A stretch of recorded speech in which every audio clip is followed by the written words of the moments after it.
research of Meg Hunter Kilmer, I've recently discovered a new priest who I'm finding to be a great inspiration for me in my priesthood. His name is Blessed Francisco de Paula Victor. He was born into slavery and out of wedlock in the 1800s in Brazil. At some point in his youth, he was freed from slavery and began to actively discern a call to the priesthood of Jesus Christ. However, because of his background, it was very difficult for him to enter into seminary formation, but his bishop believed in his vocation. His bishop supported his vocation. So finally, he was able to enter into seminary formation, but when he went to the seminary to study, to become a priest with other men who also felt this calling to be priest, he was rejected by them.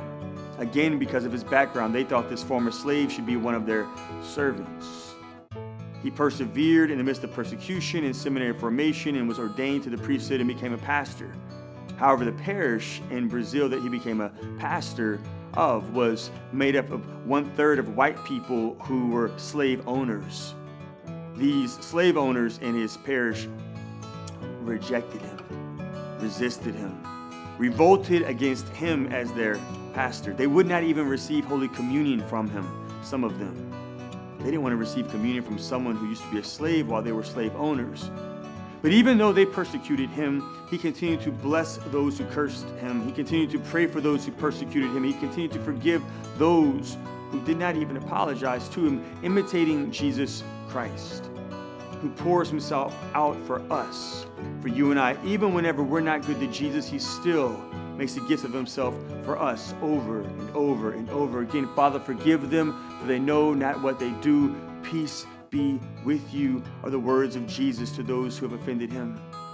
So Blessed Francesco continued to serve his people, to die to himself for their good, and eventually began to win them over in discipleship. They began to repent, many of them, for their way of life. They began to change because of his priesthood. They fought for him to remain their pastor because they recognized this man is a saint. Blessed Francesco was holy. He sanctified the land in Brazil. He transformed the geographical boundaries of his community. We need priests like him in our diocese, in the Diocese of Baton Rouge. If you feel called to discern the priesthood for this land, to become a saint for this land, then I want to encourage you to reach out to the Office of Vocations so that we can accompany you in your discernment of the priesthood of Jesus Christ in your walk toward eternity.